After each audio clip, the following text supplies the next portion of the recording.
Bonjour à toutes et à tous, ici Unstable, on se retrouve pour un nouveau numéro de l'Euronews avec comme premier match, donc pour débuter, Autriche-Hongrie. Les Autrichiens qui se sont montrés surprenants lors des phases de qualification font office de favoris pour ce match.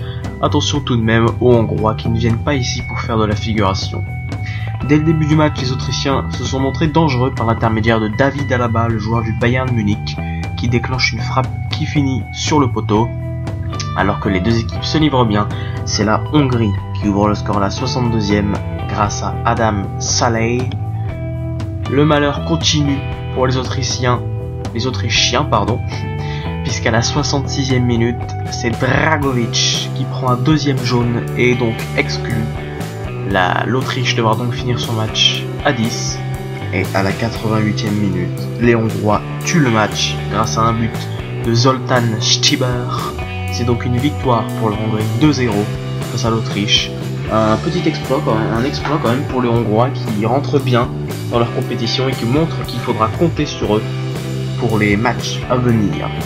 Et le deuxième et dernier match de la journée, c'était Portugal contre l'Islande. Les coéquipiers de Cristiano Ronaldo partent évidemment favoris de ce match face aux Islandais, qui disputent eux leur première grande compétition européenne. Les Portugais rentrent bien dans leur match, et Nani ouvre le score à la 31e minute. À la mi-temps, le Portugal mène donc logiquement au score après avoir dominé la première période. L'Islande a quand même montré quelques belles choses, mais n'a pas réussi à tromper Rui Patricio à la 51e minute. Coup de tonnerre. L'Islande égalise grâce à une réalisation de Birkir Bjarnason. Les Portugais devront vite réagir s'ils veulent remporter ce match. Et ces derniers continuent de dominer, mais n'arrivent pas à marquer le but de la victoire. L'Islande arrache donc le match nul, un exploit pour les Scandinaves qui, comme je l'avais dit, disputent leur première compétition européenne, et arracher un match nul contre le Portugal, c'est vraiment une belle performance pour les Islandais qui aussi montrent qu'ils sont pas venus là pour faire de la figuration et qu'il faudra les suivre pour leur prochain match. Et voilà, c'était donc les deux seuls matchs de la journée. Et oui, que deux matchs aujourd'hui puisque c'était le dernier groupe, c'était le groupe F. Et tout de suite, passons au programme des matchs de mercredi.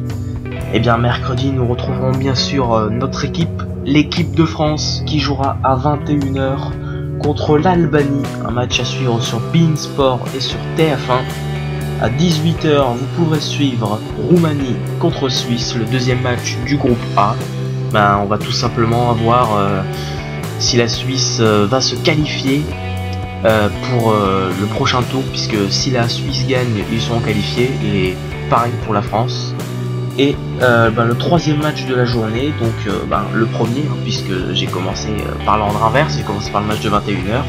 Le match de 15h, c'est Russie-Slovaquie, que vous pouvez suivre sur beIN Sport.